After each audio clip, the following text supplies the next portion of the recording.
Arabella's wedding wine still tasted of honey and cloves when her mate stood in front of the entire hall and called her blood unclean.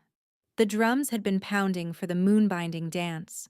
Wolves had been laughing, tossing winter berries, banging goblets against oak tables while snow packed the windows from outside. She had been warm then, one palm braced under the curve of her belly, the other wrapped in Darien Vale's hand as the priestess braided their red marriage cord around their wrists. Then Darien yanked his arm free so hard the cord snapped. Silence slammed through the room. He held up the torn strand as if it were something rotten. I reject this bond. Arabella stared at him, unable to make sense of the words. Their bond had stirred at first moon months ago. Faint, undeniable. He had sworn the ceremony would make them unassailable. He had kissed her temple and murmured, "No one can touch you once you're mine." Now he stepped away from her like she carried plague. "Darien." Her voice cracked. "What are you doing?" "Saving my pack from tainted blood."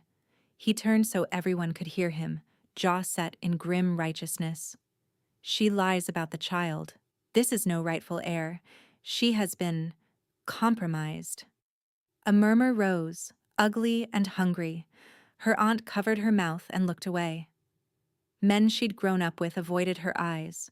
One of the elder women spat on the floor by Arabella's slippers and hissed, "Should have known.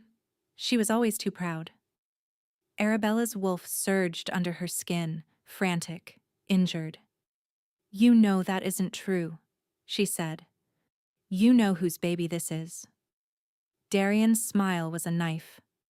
"Do I?" Laughter broke out at the nearest table. The priestess reached for Arabella's hand, then withdrew before touching her, as if fear had burned through ritual duty. "By pack law," she said shakily, "a rejected bond voids protection." "Please," Arabella whispered, looking to the alpha dais where Elder Bram sat like carved stone. "I'm carrying. You cannot put me out in storm season." Bram didn't blink. "You should have considered that before shaming us." "I did nothing."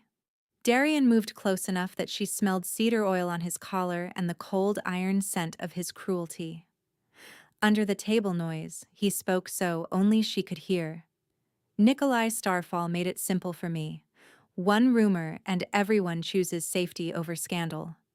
You should have miscarried quietly weeks ago." Her lungs locked. He stepped back and raised his voice. "Take her from my hall." Hands grabbed her arms, hard. Male hands, pack enforcer hands, indifferent as shackles. Someone tore the white bridal cloak from her shoulders. Someone else flung a gray stable blanket at her feet as consolation. She bent awkwardly, protecting her belly, trying to gather it around herself while wolves watched the spectacle with relieved contempt. "Don't touch me!" she shouted, kicking as one enforcer shoved her toward the doors. A fist drove into her ribs, not full force but enough to steal breath and dignity in one neat blow. "Walk!" he snarled. They marched her down the front steps into pre-dawn darkness. Snow knifed through her thin dress immediately, soaking the hem to her knees. Bells from the tower rang sixth watch, while the packhouse doors closed behind her with a final padded thud. She stood in the courtyard, shaking, while Darien came out one last time with two witnesses and a scribe. Legal theater. The scribe unrolled parchment and read in a monotone. Arabella Ashford, rejected mate, expelled by decree under suspicion of blood taint. No claim upon den, title, or stores. Bram pressed his ring seal into wax. Darien crouched in front of her with mock gentleness and tucked the torn red wedding cord into her numb hand. "A keepsake," he said softly. "You won't need much where you're going." She tried to slap him. One enforcer twisted her wrist until her knees buckled into snow. Her belly tightened painfully, then again. A hot slickness spread between her thighs. Fear ripped through her sharper than cold. "Please," she gasped. "I'm bleeding. I need the healer. Leora, please." She looked to the healer woman by the doorway, a mother of 4, once kind to her. "Please, check the baby." Leora stared at the ground. Darian stood and turned his back. "She's already lost it," he said, loud enough for the witnesses. "Write that down if you want mercy in your records." The scribe hesitated only a heartbeat before scratching ink across parchment. "Already lost it." A clean lie, spoken once and made official. They dragged her to the outer gate and shoved her beyond the ward posts. When she turned, pounding on the iron bars, the guard captain gave her a bored look. "Go die somewhere our pups won't see." The gate slammed. Arabella stood in storm-thick dark with one torn blanket, one broken wedding cord, and a child still moving inside her. She lasted a day and a night in the birch hollow west of Ashford Lands, huddled under roots with snow collecting in her hair and blood drying stiff on her thighs. She chewed frozen cattail pith. She drank meltwater out of her cupped hands. Every cramp made her fold over herself and bargain with every moon spirit she knew. "Not now. Please, not now. Just keep her alive. I can hurt later." By second dusk, she heard riders. Not hooves, wolf feet. 3, maybe 4, cutting through crusted snow above the hollow. Ashford patrol by the cadence. She froze, breath shallow, palm over her belly to still the child's sudden kicking. Voices drifted down through branches. "Message already sent to Grey Ridge and South Fen," one man said, breathless from the climb. "Same wording as ordered. Miscarried during exile." Another snorted. "Convenient. Necessary. If Shadowfang scouts hear she's still carrying, the king might sniff around." A third voice, younger, nervous. "Why would the Alpha King care about some cast-off?" "Because Nikolai says he should," the first one replied. "Stop asking." Nikolai. The name hit like a cold nail in her spine. Darian had spoken it too, smug and certain. Whatever this was, it was bigger than one cowardly mate protecting his pride. Snow shifted above her. A face appeared between roots, eyes widening. "There!" She bolted. Branches whipped her cheeks as she climbed from the hollow and ran downslope, half falling, half sliding through black pines. Pain knifed across her lower back. The baby rolled hard inside her. Behind, wolves crashed through brush and shouted, "Alive or dead! Don't let her cross the eastern line!" A howl split the air. Arabella veered toward ravine country where scent ran strange in the wind. She had hunted these ridges as a girl.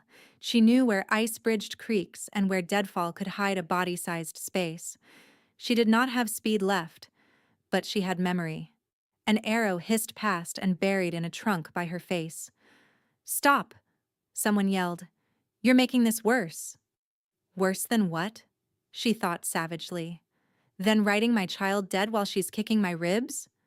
She clutched the broken wedding cord in her fist so tight the frayed threads cut her palm. It was useless as weapon, useless as proof. But it was the only thing no one had managed to take. The ridge dropped suddenly. She skidded, slammed to one knee, tasted blood, and forced herself up again. White blew sideways in thick sheets now. The storm had deepened into mountain fury. Visibility collapsed to a few body lengths. Good. Bad. Both. She reached the old boundary stones near midnight. Half-buried menhirs carved with marks no Ashford wolf crossed without permission. Beyond lay Shadowfang territory, hard, militarized, ruled by Tobias Shadowfang, Alpha King and war-born terror of 3 provinces. As a child, she'd heard stories. He broke traitors with his bare hands. He never forgave insult. His wolves hung enemy banners from ice cliffs as warning. She also knew one more story, quieter and rarer. No one starved in his winter camps, not even enemy pups. Behind her, the patrol voices had faded, unwilling to violate his border in storm dark. She staggered forward anyway, because dying under Ashford law and dying under Shadowfang law were different deaths, and one of them might include a healer. The first step over the stone stole her breath with a strange pressure, like walking through invisible water. Her wolf shivered. old wards recognizing blood, scent, intent. Then she kept going. Hours blurred into white and pain. She lost a shoe in drifts and could not find it. Frost gnawed 2 toes numb. Her fingers swelled and split where she'd clawed at ice. She talked to her daughter in ragged whispers to stay awake. "Little moon, stay with me. Kick if you hear me." A weak thump answered. She cried without tears because the wind froze them before they fell. By dawn gray she saw lights. Far below, fortress lights cut into the mountainside like a crown of embers. Shadowfang's stronghold. Real. Too far. She tried to descend and fell hard, tumbling into a runnel of powder and stone that swallowed her to the waist. She fought out, crawled, stood, fell again. Blood soaked her inner thighs warm, then turned cold almost instantly.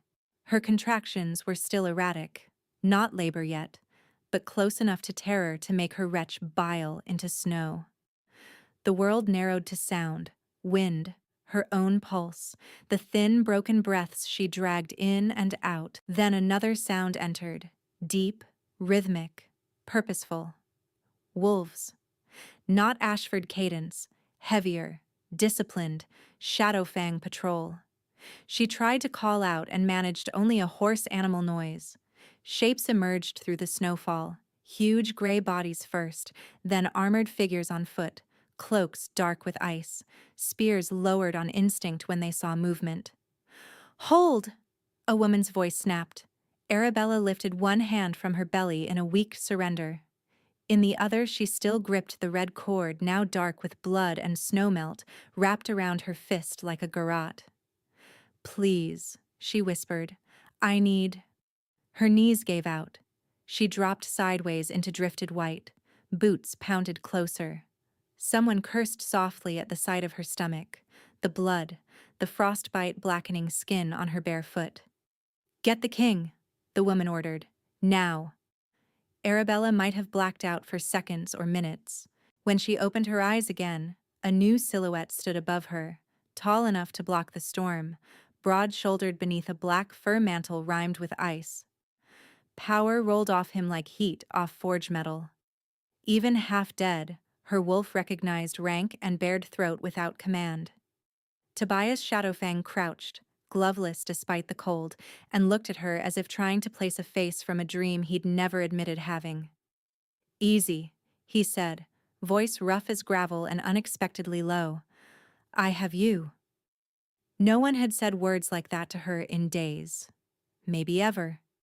He slid one arm under her shoulders, another beneath her knees, careful of her belly, and lifted. The instant her weight settled against him, something tore open in her chest. Not pain. Impact. A white-hot silver line lashed from sternum to spine, ringing through her skull like struck metal. Pine smoke and winter iron flooded her senses, clean and devastating, drowning blood and fear and snow. Her wolf surged to the surface with a cry that was recognition and panic in equal measure. Tobias froze mid-step. His pupils blew wide. He made a strangled sound, then dropped to one knee in the snow as if the mountain itself had hit him. His grip tightened, reverent and furious all at once, around her and the child between them. When he spoke, the word came out like a vow and a threat. "Mine." Arabella's mind fractured around the impossible. Cast out bride, bleeding exile, baby declared dead by liars, and the most feared alpha alive was holding her like she was sacred. Sacred. And she did not know what to do with sacred. The storm screamed around them, but inside that one word the world had gone suddenly, terribly still.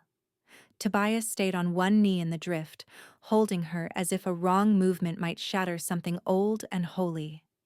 His eyes, a hard winter gray when she had first seen him, flashed molten gold and then back again, wolf and man wrestling for control. He dragged in a breath so sharp she heard it over the wind. Behind him, his patrol had gone dead silent. "Your Grace?" the woman captain said carefully. He did not look away from Arabella. "Mine," he said again, lower this time, as though he was testing the shape of it against his own disbelief.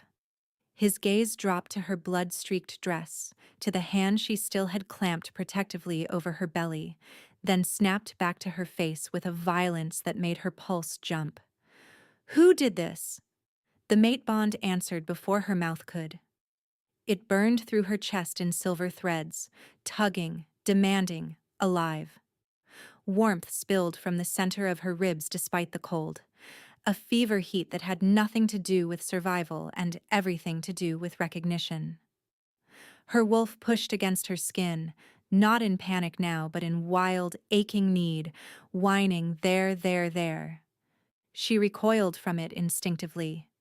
"No," she rasped, shaking her head through the motion made black spots swarm her vision. "No, I can't." "You can't what? Be fated again? Trust again? Survive another male promise?" Tobias's jaw flexed. "Look at me." She did, because command sat in his voice like steel. Their eyes locked. The pull doubled, a line going taut between them, hot, electric, intimate in a way that made terror and desire collide inside her until she couldn't separate one from the other. She smelled him now through blood and snow, pine smoke, iron, cedar ash, and beneath it the clean bite of winter moonlight. She hated that her body recognized safety in that scent before her mind allowed it. She swallowed against a throat that felt scraped raw. "I was expelled. They said I miscarried." The words trembled out in white puffs. "I did not." Her belly tightened, hard and painful, and she sucked in a sharp breath. "She's still here." His gaze dropped again, gentler this time, and his hand spread over the curve of her abdomen without pressing. The contact sent a crackle through both of them. He flinched as if struck, and then exhaled slowly through his nose. "Little one," he murmured, voice changing into something rougher, warmer, impossible. "Hold fast." As if answering him, her daughter kicked hard against his palm. Every warrior around them heard it in the silence that followed. The woman captain made a strangled sound that might have been surprise or awe. Tobias rose in one smooth motion, gathering Arabella closer against his chest, blanket and all. She should have resisted on principle. She should have clawed free before anyone could claim ownership over her life again. Instead, she sagged into his heat because she was shaking too hard to hide it. "Form on me," Tobias barked. His patrol snapped into motion, wolves fanning outward in a diamond guard as they began the descent. Snow knifed sideways, but he moved through it with the sure-footed inevitability of an avalanche, one arm locked around her shoulders, the other bracing her legs so her belly stayed supported. Every few steps he glanced down at her, checking her breathing, her color, whether she was still conscious. "Stay awake," he said. "I'm trying." "Good girl." The words should have rankled. Instead, they landed like warmth on frozen skin. She drifted in and out as they crossed a narrow ridge and dropped into a sheltered cut where black stone walls blocked the worst of the wind. At one point she clenched with another contraction. Stronger, longer, and made a helpless sound into his cloak. His mouth brushed her temple, almost a growl. "Easy. Not here. Not now." When they reached the outer gate of Shadowfang's stronghold, horns sounded from the battlements. Iron teeth groaned open, torches flared, wolves and soldiers spilled into the courtyard and stopped dead when they saw what their king carried.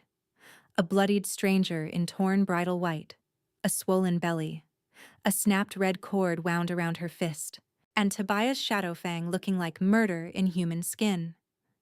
"Clear the East Infirmary," he ordered. "Boiling water, lamb's broth, clean linens, birch salve. Wake Sarah, and no one else touches her until I say." A gray-bearded healer hurried forward with two assistants. "Your Grace, we should assess immediately." Tobias turned his head just enough to bare fangs. "I said no one touches her until I say." The healer stopped, bowed. "Yes, Alpha King." Arabella should have been afraid then, watching absolute power tighten around a room. She was, a little. But when he carried her through the high doors and into a chamber warmed by a roaring hearth, he set her down with absurd care, like she was something he'd pulled from ruins and intended to keep intact. He knelt to remove her one remaining shoe. His fingers, broad and scarred, shook once before he steadied them. "Arabella," he said. It was the first time he'd used her name. It slid through her like another thread of heat. She blinked at him, disoriented. "How do you—" "Your patrol hunters shouted it when they chased you to my border." His expression darkened. "I heard enough." She stiffened. "Then you know I'm a problem. I know you were hunted while pregnant in a blizzard." His eyes flashed gold again. "The rest can wait." Steam filled the chamber carrying rosemary and wood smoke. Sarah, the senior healer, had checked the baby's heartbeat with her ear to Arabella's belly, pronounced it strong, and started to move toward Arabella's feet with salve and cloth strips. Tobias blocked her with one raised hand. "I'll do it." Sarah arched a brow. "Your Grace, frostbite requires—" "I know what it requires.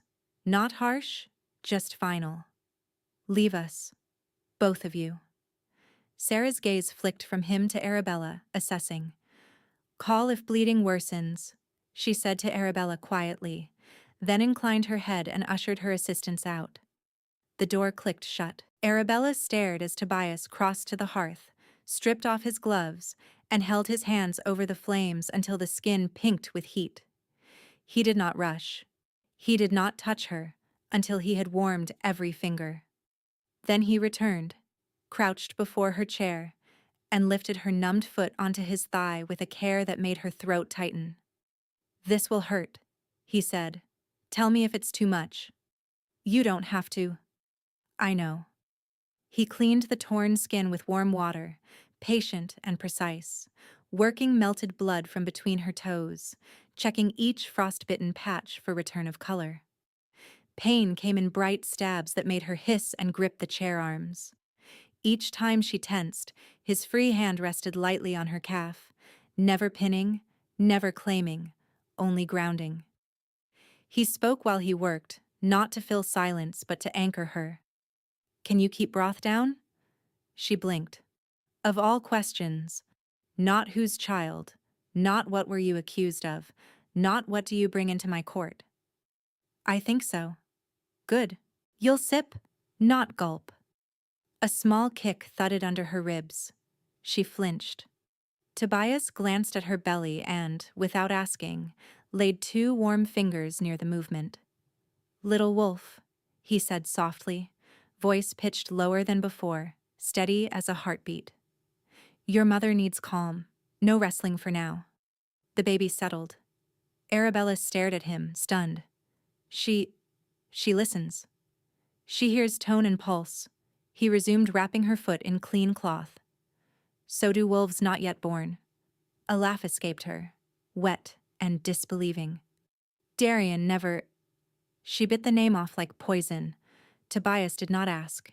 He only said, "Would you like the curtains open?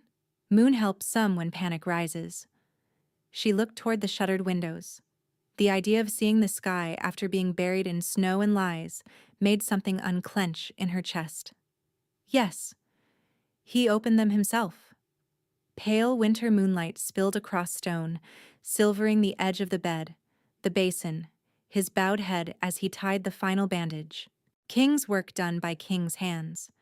When he finished, he set broth beside her, waited while she took two careful sips, and nodded once as if she had passed a crucial test. "You'll sleep."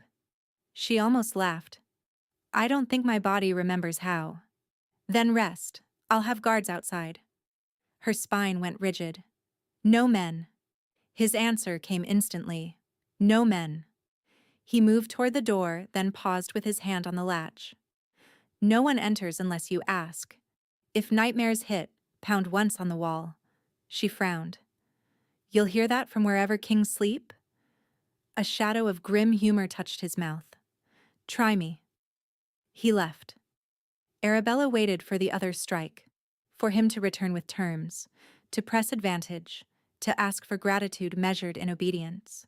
Instead, only quiet came, broken by distant footfalls and the crackle of hearth logs.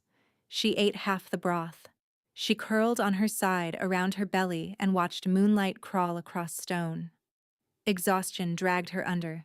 Nightmare tore her back out. She was in Ashford Hall again, wrists bound in red cord that tightened into wire, while voices chanted, "Already lost it, already lost it." Darian stood over her with Nikolai's smile and reached for her stomach. She woke with a choking cry, fists flying. Silence answered. Then a low voice from just beyond the door. "Arabella, you're in Shadowfang. You're safe." She stumbled from bed, wrapped in blankets, and yanked the door open. Tobias sat on the floor in the corridor, back against the opposite wall, boots off, sword across his knees, not posted upright like a sentinel, not inside her room. Outside, where she had control of the threshold, two female guards stood farther down the hall, deliberately turned away to give her privacy. He looked up, eyes bleary with interrupted sleep and concern he didn't bother masking. "I heard you breathe wrong." Something fragile shifted inside her. "You weren't joking," she whispered. "No." He rose only halfway, careful not to crowd. "Do you want me to call Sarah?" She shook her head. "No. Just stay there." He settled back down where he was. Arabella stood in the doorway for a long moment, blanket clutched to her chest, watching the most feared alpha in the north choose the cold stone floor over taking one step she hadn't invited. When she finally closed the door, her hands were still trembling, but not entirely from fear. By midday, rumors had already outrun fact. Arabella knew it from the way servants' eyes widened when she crossed the upper gallery on Sarah's arm, from the whispering knots of warriors below, from the brittle politeness of the council steward who announced, "His Grace requests your presence as witness only," as if he feared she might bite him.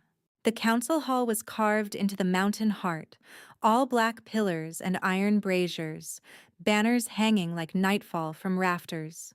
Tobias stood at the head of the long stone table, shoulders rigid beneath dark leathers.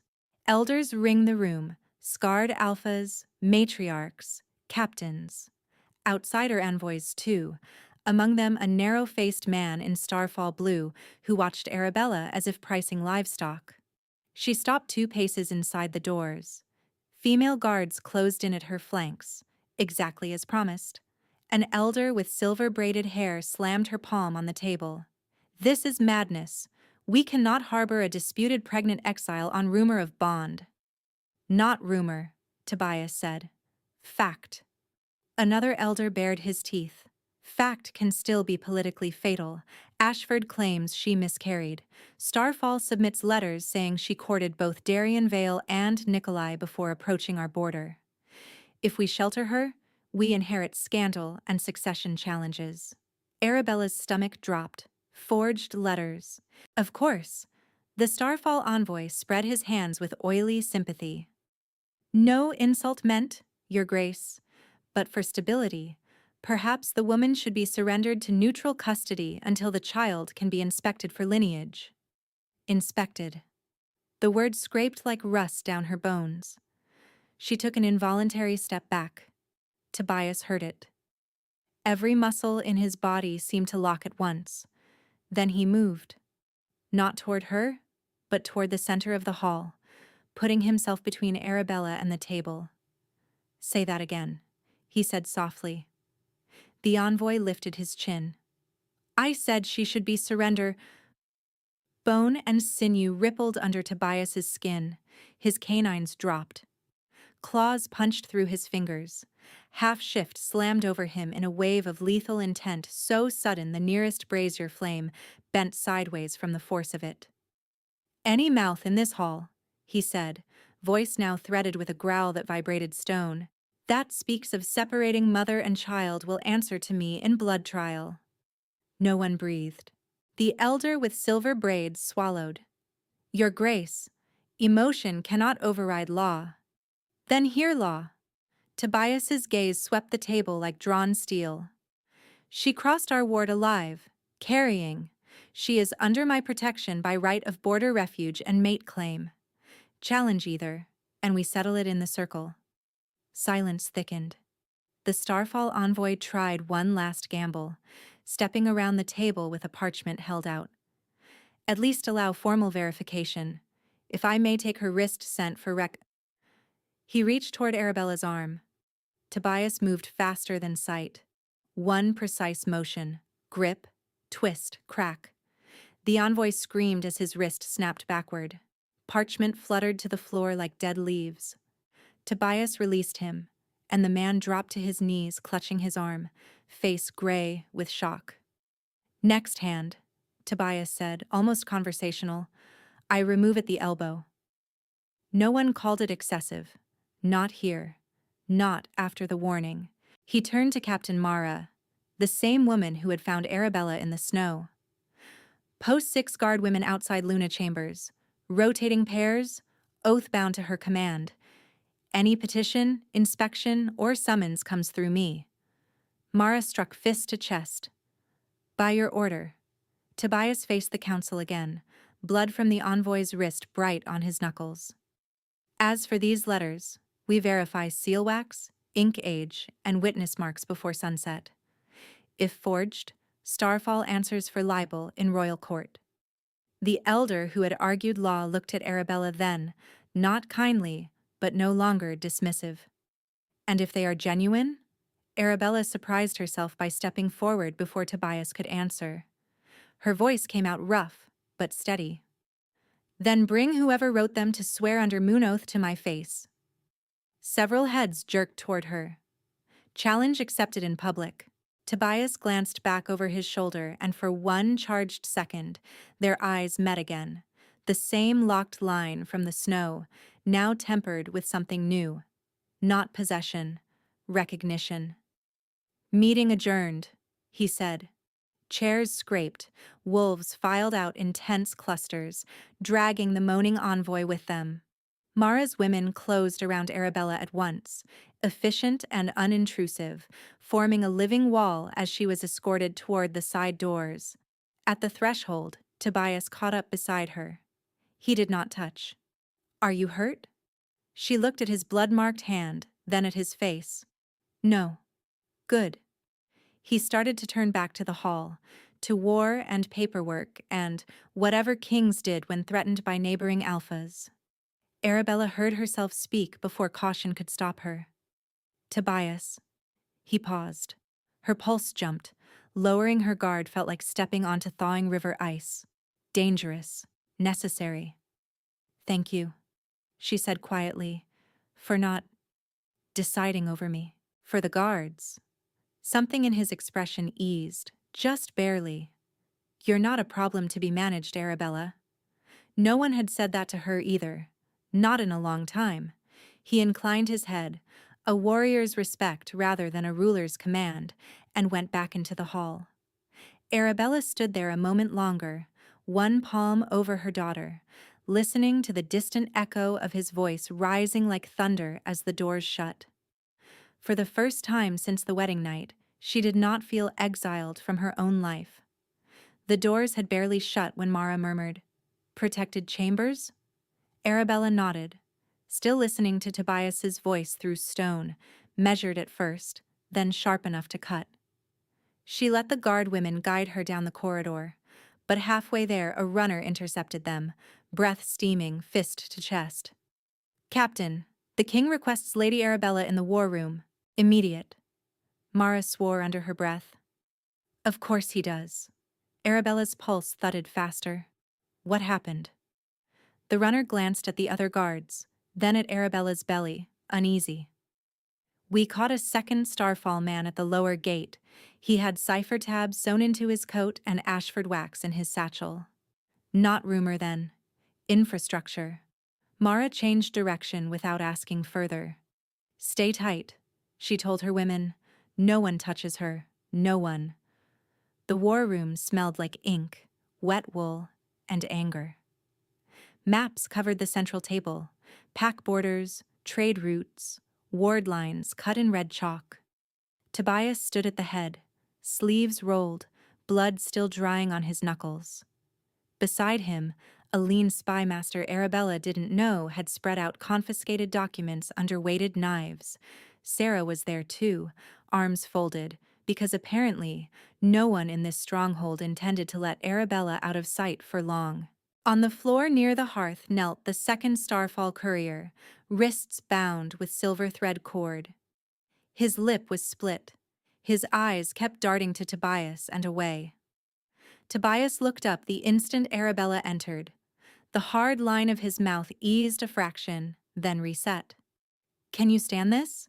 She lifted her chin. "I asked for truth." He gave one curt nod and gestured to the table. "Then hear it." The spy master, Elias, by the badge on his collar, slid one parchment toward her. Recovered from the courier's inner seam. Starfall cipher. Cracked an hour ago. Arabella read the first line and felt nausea roll through her. To Darian Vale, acting Alpha of Ashford.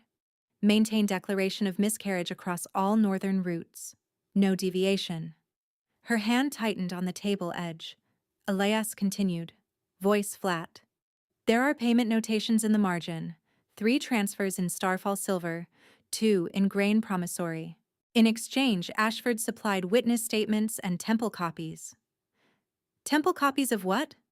Arabella asked, though she already feared she knew. Elias met her eyes. Old Moonline registries. The room went very still. Tobias's gaze sharpened. Say it plain. Elias tapped a second document, older, brittle at the folds. Your line, Arabella Ashford, traces through your mother's side to the Virel Moonline Covenant. Defunct in practice, still valid in right. If your child is female and survives to first moon naming, she can be invoked as claimant in kingship disputes, where blood legitimacy is contested. Arabella stared at him. That's folklore? Folklore becomes law when desperate men need a crown, Tobias said. The bound courier made a low, defeated laugh. Nikolai doesn't need the babe alive long term. Just alive long enough for binding rights and public claim. He planned to rescue the discarded bride, force blood binding, then challenge Shadowfang's succession as protector of Moonline issue. Sarah went white with fury. Mara's hand dropped to her knife. Arabella felt cold move through her marrow. He bribed Ashford to say she was dead so Tobias wouldn't look for me. The courier shrugged as much as bindings allowed. Dead babies don't start wars, living ones do. Tobias crossed the room in 2 strides and hauled the man up by his collar. And the forged letters? The courier winced, feet barely touching stone. Phase 2. Make her look faithless. Tarnish the bond. Divide your elders. If your court doubts her, she stands alone. Easier to take. Tobias's claws flashed at his fingertips before he mastered them. How many inside my walls are bought? I don't know names. The courier's breath hitched. I swear it. I only run packets. Elias said quietly. He's likely telling truth. Low-level asset. Tobias dropped the man hard enough to rattle teeth, then turned away, before rage chose for him. He braced both palms on the map table, head bowed. For one taut moment, the Alpha King looked less like an invincible ruler and more like a male calculating how many fronts he could hold at once. When he finally spoke, the words were for the room, but his eyes were on Arabella. Nikolai wants chaos, divided court, and access to her before birthrights. He gets none of it. His voice hardened. Seal inner gates. Audit all messengers. Any correspondence regarding Arabella or the child routes through Elias and me. Mara thumped fist to chest. Done. Tobias added, and send riders to retrieve the Ashford midwife, Leora, under royal summons. If she signed false death testimony, she answers in public. Arabella's breath caught. Leora alive meant proof might be dragged into daylight. The courier spat blood onto the floor. You're already late. He's seeded your council with scandal. By the Winter Oath Festival, half your allies will be asking if your mate is a liar carrying another alpha's bastard. Tobias didn't even glance at him. Then they'll ask with broken teeth. Even now, terror found room for an almost hysterical spark of relief. He meant it. Elias gathered the documents. Your Grace. One more item. A schedule marker. Starfall notation references Oath Night extraction route. Ravine south of Torchfield. Festival. Extraction. Nikolai wasn't merely slandering her, he was planning logistics. Arabella pressed her palm over her belly as her daughter shifted, restless. He's coming himself. Tobias met her gaze. Yes. And this time, there was no possibility of pretending the danger was abstract. By evening, the stronghold felt different, tighter, listening. Guards doubled at stairwells. Kitchen staff were searched before entering service halls. Couriers waited under watch while seals were checked with heated needles. Everywhere Arabella went, whispers followed. Not cruel, mostly, but charged.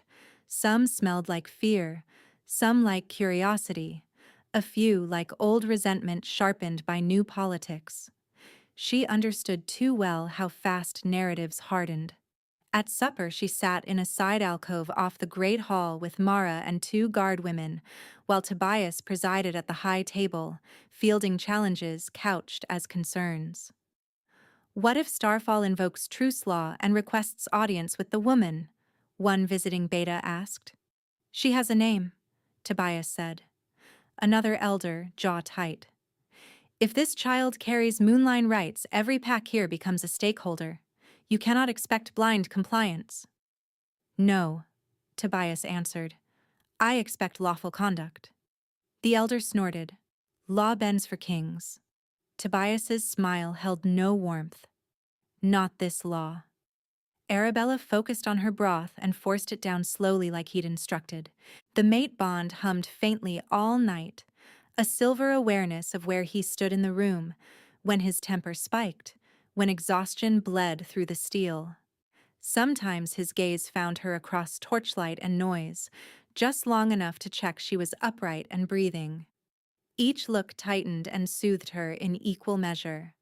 After supper, Elias brought sealed packets for Tobias to review in the library, and, after a hesitation, asked Arabella, "Would you identify Ashford's sign hands if shown?" "Yes," she said.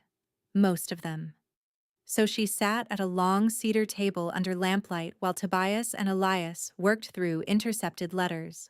Some were obvious forgeries, ink too fresh, signatures traced. Others were clever enough to make her doubt herself for a heartbeat before memory corrected it. Darian's forged note had called her Bella. He had never once used the nickname in private, only in public, when he wanted to sound tender. "Burn that one," she said, sliding it away. Tobias fed it to the brazier without reading a second line. Near midnight, after Elias left, Tobias remained across from her with 3 unopened letters and a crease between his brows deep enough to cut skin. Arabella rubbed her sternum where the bond had gone tight again. "You should sleep," he said without looking up. "So should you." "I will." "You're lying." His mouth twitched despite himself. "I'm prioritizing." "Badly?" That earned her a full glance. Tired, surprised, faintly amused. "You've been in my fortress 2 days and already challenged my command structure." "Your command structure is trying to survive on rage and black tea." He leaned back, studying her. "And what do you run on?" The answer came out before she polished it.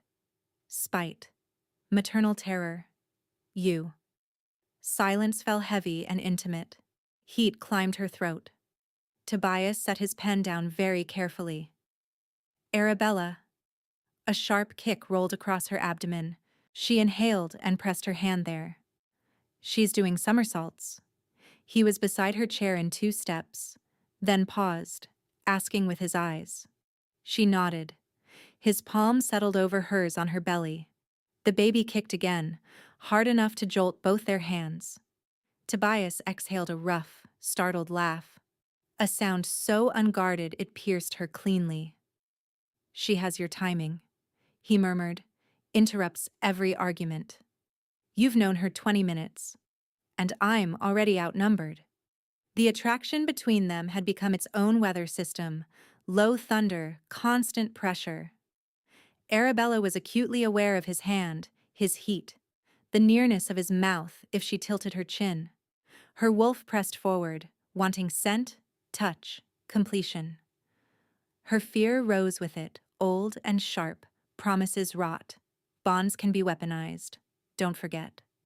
She shifted back first. Tobias removed his hand immediately. No protest, no wounded male pride, just respect. Thank you, she said quietly. For? Stopping when I need space. His expression went still. That is not a favor. That is the minimum. Something in her chest cracked a little wider. The quiet moment came later. Not in the grand rooms, but in the nursery tower no one used in winter. Arabella found it by accident when sleep refused her again. One guard escorted her up the winding stair at her request, then waited outside as she stepped into moonlight and dust. The room had once been made for pups of rank. Small carved bed frames against one wall, faded murals of running wolves, shelves with wooden toys worn smooth by hands long grown. Frost traced the inside of the high windows. The whole place smelled like cedar and old lullabies. She stood in the center, one hand on her back against a dull ache, and let herself imagine her daughter here in spring, wrapped in wool, safe enough to cry loudly. Couldn't sleep either. Tobias's voice came from the doorway. He held no weapon, only 2 steaming mugs. He crossed only when she nodded. I used to hide up here during council feasts, he said, handing her one mug. Too many people trying to assess my teeth. Arabella huffed a laugh. Did they succeed? Mostly they learned I bite. The tea was mint and honey. She cradled the warmth and stared at the painted wall where a mother wolf curled around 3 pups. I keep waiting for this to vanish, she admitted. The room, the guards, you being this. She gestured helplessly. Present? Kind without being weak. Her mouth twisted. I didn't know those could coexist in an alpha male. They usually don't. She looked at him sidelong. Why do they in you? He was quiet a long moment. Outside, wind brushed the tower like distant surf. Because my mother was exiled while carrying my younger brother, he said at last. Not by her mate, by his council. Political risk. They put her out in thaw flood season and called it legal. His jaw tightened. She lived. Barely. My brother didn't. Arabella's breath left her in a shaken whisper. Tobias. I was 13, old enough to remember every face that voted. His gaze met hers, raw and level. So when people call your safety a liability, understand, I am not calm because I don't feel fury. I am calm because fury already took enough. The room blurred. She set her mug down before she dropped it and reached for him without planning to. His arms came around her carefully, leaving space for her belly, holding her like she was breakable and fierce at once. She pressed her forehead to his chest and let one silent sob shake out before pride could strangle it. I'm so tired of being evidence, she whispered into his shirt. Proof, claim, scandal. I just want to be her mother. You are, he said against her hair. And if the world wants paperwork, we'll drown it in paperwork after we keep you alive. She laughed wetly. Romantic? I contain multitudes. She leaned back enough to see his face and surprised herself by cupping his jaw. Scar under thumb, rough stubble, heat. He stilled as if the touch mattered more than any oath. I'm afraid of needing you, she said. His eyes softened devastatingly. Need me and still keep your teeth, Arabella. I'm not asking for less of you. For a suspended heartbeat, she thought he might kiss her. She wasn't sure whether she would flinch or follow. A horn blast split the night. One long note from the lower ward. Alarm. They broke apart instantly. Mara's voice echoed up the stairwell, hard and urgent. Your Grace! South kitchen's breached. 2 intruders down. 1 escaped toward inner women's wing. Tobias was already moving. Stay with the guard. Arabella grabbed his wrist. No, if he's running inner wing, he's running at me. Another horn answered, closer now. Shouts rose in the courtyard below. Somewhere glass shattered. Tobias swore. Mara, lock tower and... A second guard stumbled into the doorway, blood on her sleeve. Captains pinned at the east passage. We found a sedative dart in the nursery door downstairs. They were waiting for her route. For her route. Arabella felt the world narrow to a knife point. Nikolai had men inside the stronghold already, not at gates, at her corridors, at women's wing doors. From below came a scream, short, cut off, and the unmistakable crash of iron bars forced open.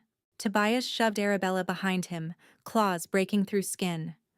They're not extracting from south, he said, voice gone cold lethal. They're driving us there while the real team comes up the tower. As if summoned by the words, bootsteps thundered on the stair beneath them. Too many. Too fast. Coming straight for the only exit. Bootsteps hammered up the spiral stair, iron on stone, close enough that Arabella could count them by rhythm.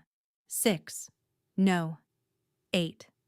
Tobias shoved her behind the nursery's carved wardrobe and ripped the sword from his back in the same motion. Mara! He roared down the stairwell. Seal the lower turn. A flash answered. Mara's axe head in torchlight. Then a grunt. A body hitting steps. And the stink of wolfsbane smoke curling upward. Shields up!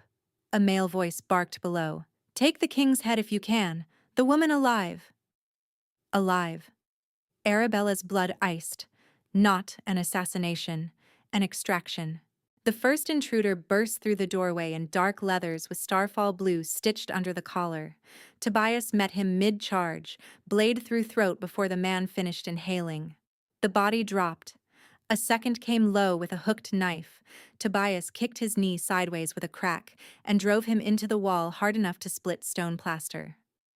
More poured in behind, crossbows raised. Down! Tobias snapped.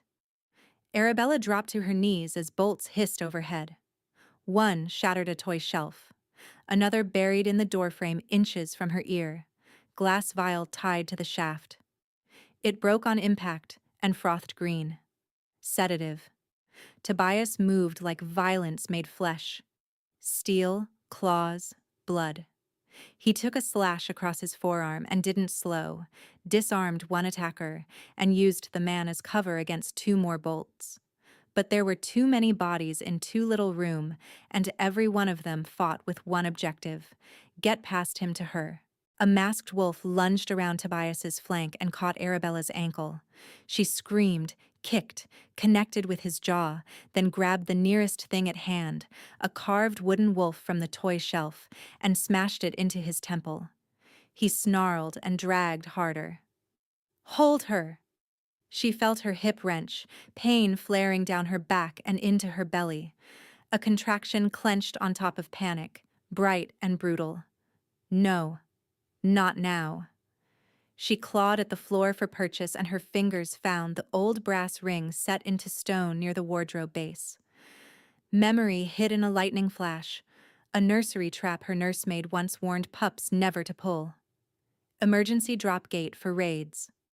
Arabella yanked the ring with both hands. Iron shrieked. A heavy grate slammed down between the front half of the nursery and the back alcove where she knelt, severing the room. The masked intruder's arm got caught under it. He howled as bone crushed.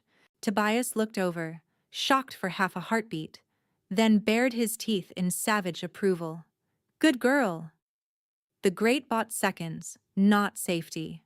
One intruder vaulted onto a chest, aiming to climb over. Another hacked at the bars. Below, Mara's voice thundered, Shadowfang guard, with me! Steel collided on the stair. A guard woman appeared in the doorway, bleeding from the brow, and drove a spear through the climber's back. King! she shouted. They've got archers in the courtyard and a fire in south kitchens. Diversion confirmed. An arrow punched through the high nursery window and clipped Tobias's shoulder. He staggered, snapped the shaft, and kept fighting. Arabella crawled backward as another contraction seized her so hard her vision whited out. She tasted copper. Her daughter kicked violently, distressed. "Easy, little moon," she gasped, palm over her belly. "Stay with me." A voice drifted from the stairwell below the fighting, smooth and amused, amplified by stone. "Is this really how you greet guests, Shadowfang?" Nikolai Starfall stepped into view 2 landings down, immaculate in white winter fur, silver rings bright against his gloves. Blood spattered his boots from his own men. He didn't even look at the dead. His smile landed on Arabella through the bars. "There you are." Tobias surged for the stair. 3 intruders slammed into him to pin him back. Nikolai lifted one hand lazily. "Careful. If I wanted her dead, your tower would be empty already." His eyes flicked to Arabella's belly. "I only need her borrowed." Arabella's wolf snarled under her skin. Nikolai tilted his head. "Come willingly, Arabella, and I'll keep your child breathing." "Touch her," Tobias said, voice feral. "And I will feed you your own spine." Nikolai laughed. "You won't catch me in your own halls, let alone mine." He stepped backward, signaling retreat. His raiders disengaged in practiced bursts, smoke vials, thrown oil, a final crossbow volley. Tobias took 1 bolt to the thigh and still gutted the shooter before he fell. Then Starfall wolves were gone, pounding down the outer stairs into blizzard dark, leaving blood, sedative stench, and chaos behind. Mara's squad flooded the nursery seconds later. Sarah crashed in after them with a medical satchel, skidding to Arabella's side. "Lie back. Now." Sarah's hands were already at Arabella's abdomen, counting the spacing of the pain. Her face tightened. Contractions every 7 minutes. Stress-induced, not active labor yet. We can still slow them if she rests. Arabella pushed herself up on shaking arms. "He was here." "I know," Tobias said. He knelt in front of her despite blood running down his temple and shoulder, despite a bolt wound still leaking through torn leather. His eyes were pure gold now, wolf furious and focused. "From this point on," he said, each word bitten off, "you do not leave secured rooms. Not for council. Not for ritual. Not for anything." Arabella met that feral stare and heard, under command, raw terror. He almost lost her. But she had seen Nikolai's face. She had heard his confidence. He wasn't done. Neither was she. 3 nights later, Winter Oath Festival lit the Shadowfang Torchfield in a ring of fire and snow. Drums rolled, banners snapped. Visiting packs gathered in ceremonial circles to renew treaties under Moon Witness. Every eye in the province would be on that field. And Arabella stood in ceremonial white, not hidden in birthing wing, not behind locked doors. At her shoulder, Mara muttered, "He is going to lose his mind." "He already did that in the nursery," Arabella said. She fastened the silver clasp at her throat with fingers that trembled only a little. Beneath the fur-lined cloak, her belly was high and tight. Contractions had eased but not vanished. Sarah had called her reckless in 6 inventive ways. Elias had called her plan operationally unsound. Tobias had called it forbidden. Then she had shown him the stolen parchment. 2 nights after the tower attack, while his court scrambled defenses, Arabella had insisted on one covert ride with Mara and Elias to Ashford's border shrine, where archive chests were moved before Oath Festival for public witness recitations.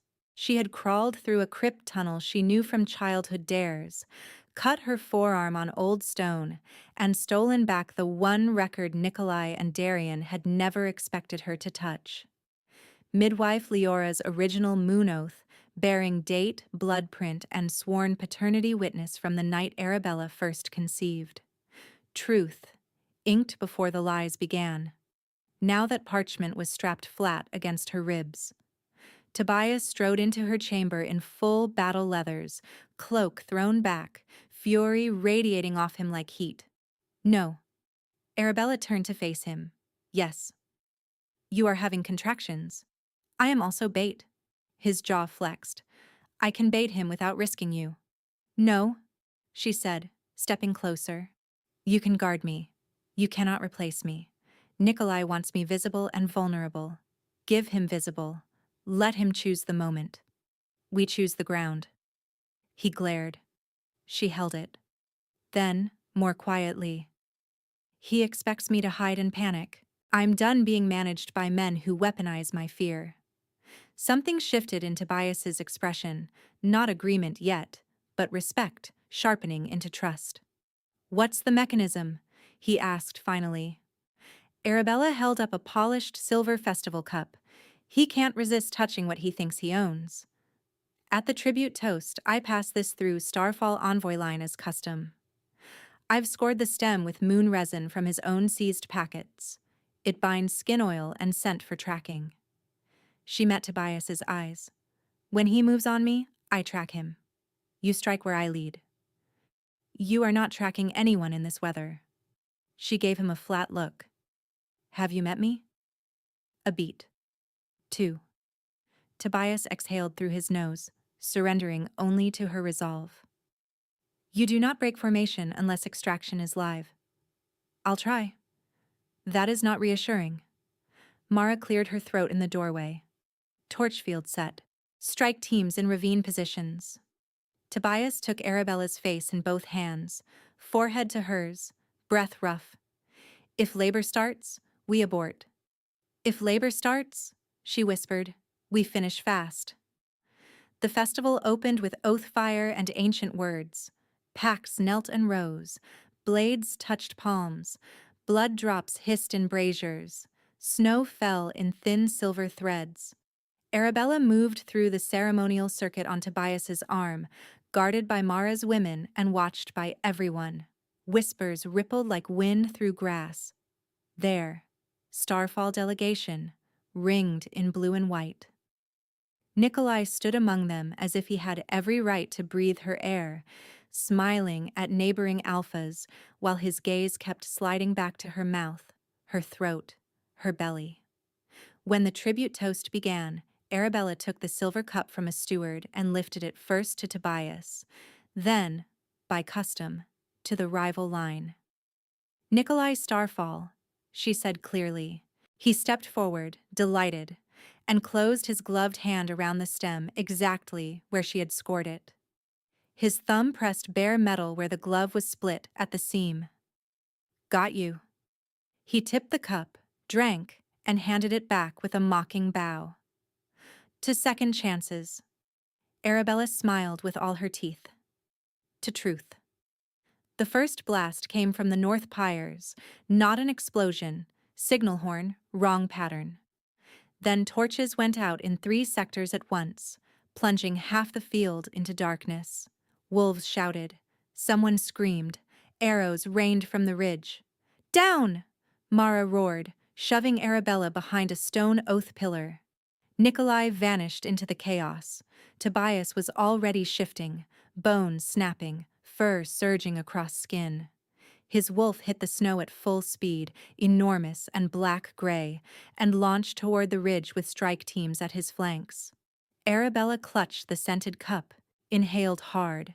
Pine smoke, blood, wet fur, and beneath it, sharp silver musk threaded with bitter clove. Nikolai. He was moving south, toward the ravine extraction route. Another contraction seized her, stronger than before, folding her at the waist. Sarah grabbed her arm. That's 5 minutes. You're done. Infirmary now. Arabella shook her off. No. Arabella? No. She dropped the cloak, shifted. Pain tore through her body in a hot white wave, bones reforming under labor pressure, skin splitting and sealing in seconds. Her wolf burst free, lean and pale as winter ash, flank trembling but eyes locked. She bolted. Behind her, Mara cursed and gave chase with 4 guards. Strike Team C, on me! Protect the Luna! Snow slashed her muzzle as she hit the ravine lip. The scent trail was fresh, arrogant, zigzagging to shake pursuit. Arabella ignored decoys and followed the resin-marked thread. Halfway down, Starfall scouts peeled from cover. She didn't engage.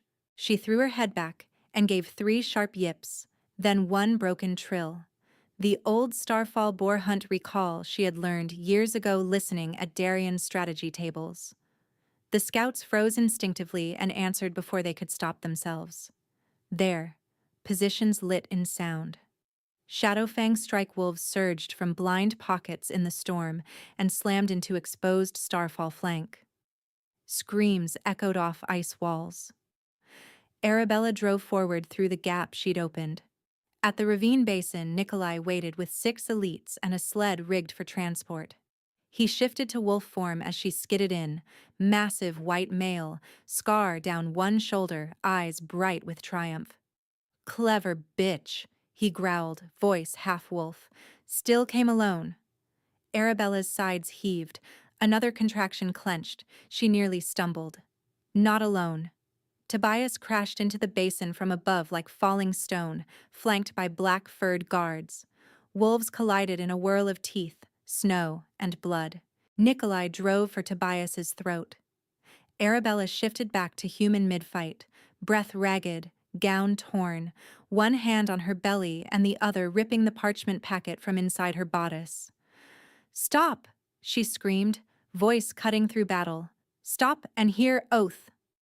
No one listened until she stepped directly between the 2 alphas. Tobias skidded, snarling, inches from her back. Nikolai circled, foam at his jaws, furious. "Move," Tobias growled. "No." Arabella lifted the parchment over her head. "You wanted public claim, Nikolai? You get public truth." Mara's surviving guards ringed the basin. Elders and festival witnesses were arriving at the rim, drawn by horns and fight noise. Elias shoved through with a bound, shaking figure in healer robes. "Leora." Arabella thrust the parchment at her. "Read it. Out loud. Now." Leora's hands shook so hard the page rattled. She saw Darian being dragged in chains behind Elias and broke into sobs. "Read," Arabella said, steel in every syllable. Leora swallowed and began. "I, Leora Fenn, sworn midwife of Ashford, testify by moon witness that Arabella Ashford conceived under fated bond with Darian Vale on first thaw, witnessed by blood scent and pulse rite." Her voice cracked. She forced it steady. "No miscarriage occurred prior to exile. Any declaration otherwise is false under oath." Gasps rippled along the ravine rim. Darian shouted, "She lies! She was paid!"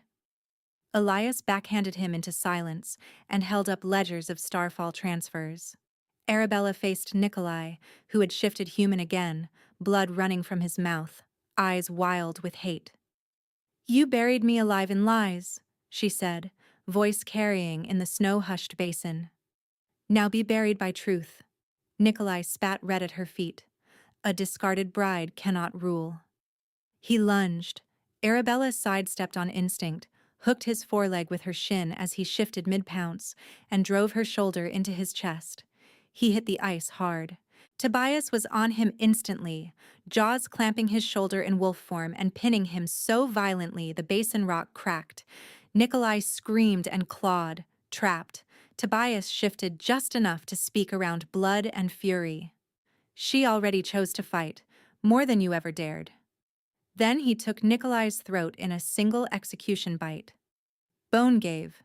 Blood steamed black on snow. The white wolf went still. Silence fell, broken only by wind and Arabella's ragged breathing. Then pain ripped through her lower body, different this time. Final. Sarah dropped to her knees beside her. "Labor. Now." Tobias was human before the word finished, covered in blood not his own, eyes snapping from corpse to Arabella with naked terror. "She's crowning," Sarah barked. "Get blankets, hot water. And if anyone says one political word in the next hour, I will personally poison them." She birthed her daughter in a field tent lit by oath fire and moon, not in a gilded birthing wing. In battle leathers and torn white silk, gripping Tobias's hand hard enough to bruise. Mara stood guard at the flap with blood on her cheek and axe in hand. Sarah commanded like a war general. Push with the pain, not against it. I am pushing. Then push like you mean to bite someone. Arabella did. The final contraction tore a scream from her throat and then suddenly, release.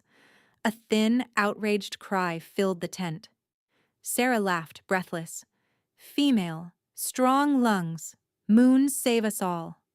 Tobias made a sound Arabella had never heard from him, half sob, half prayer. He cut the cord with shaking fingers and laid their daughter on Arabella's chest, slick and warm and impossibly real. Tiny mouth, dark damp hair, fists already furious. "Hello, little moon," Arabella whispered, crying openly now. "You stayed." The baby rooted, found skin, quieted. Tobias knelt beside them, blood, sweat, and tears on his face, and touched one finger to their daughter's back, like he couldn't believe permission had been granted. "Name?" Sarah asked softly. Arabella looked at Tobias. He looked at her. "Lyra," they said together, then laughed through tears. Outside, the winter wind carried the first long howl of victory. 2 nights later, after Lyra had fed and finally fallen asleep in a cradle near the hearth, Tobias asked Arabella to meet him in the moon court. Snow glittered in the open-roofed stone circle. Braziers burned low. No council, no witnesses, only them and the winter sky. Tobias went to one knee before her. The sight stole her breath more surely than any command ever had. He held out his hands, palms up, empty. "Arabella Ashford," he said, voice steady despite the tremor she could feel through the bond. "Will you take my mark as I take yours?" No demand. No decree. A question. Her wolf pressed forward, fierce and joyful. Arabella stepped closer until his breath warmed her bare throat. "Yes," she whispered. "If you take mine in return." His eyes flashed gold. "Gladly."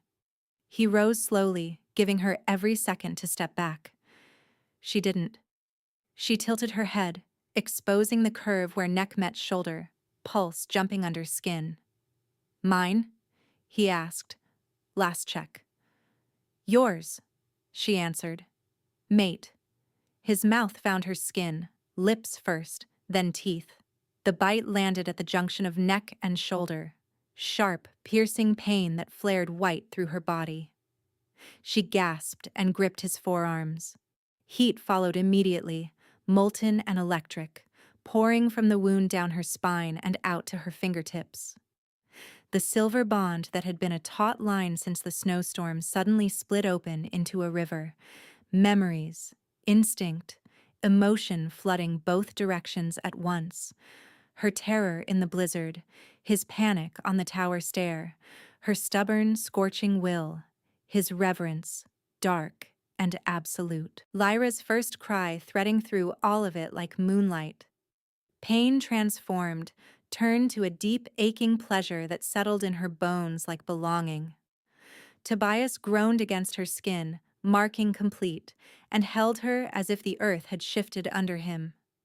Arabella pulled back enough to bare her own teeth. "My turn," she whispered. She pushed his shirt aside, palms flat to his chest over the scarred muscle above his heart. His pulse hammered against her hand. "Mine?" she asked. He bowed his head. "Yours, mate." She bit. His skin gave under her fangs, hot blood on her tongue, his whole body shuddering as her mark took.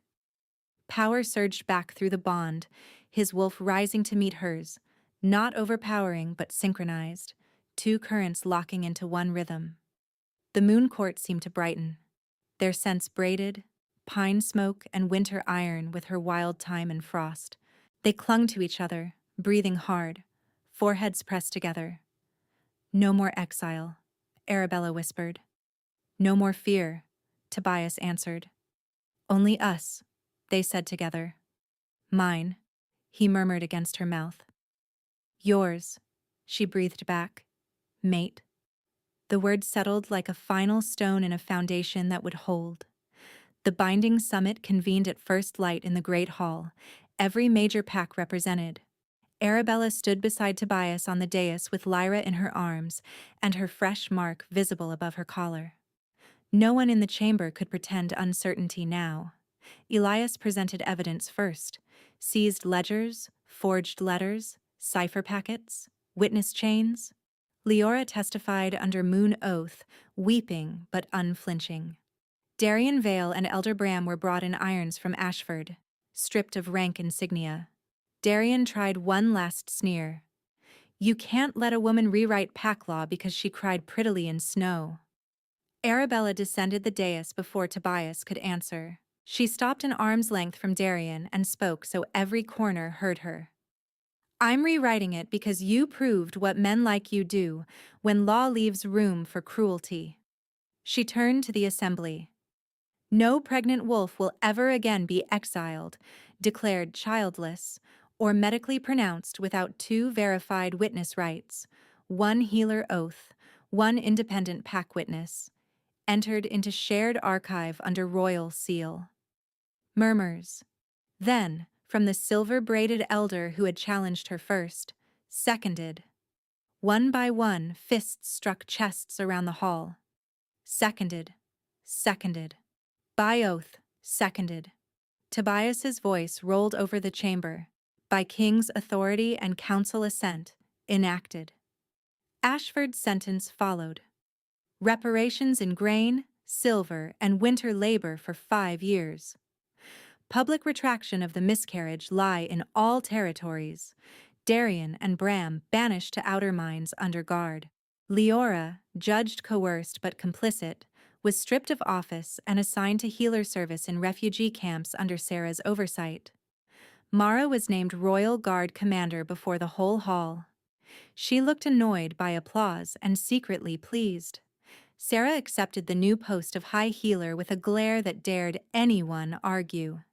Elias received expanded authority over Interpack records to prevent future forgeries.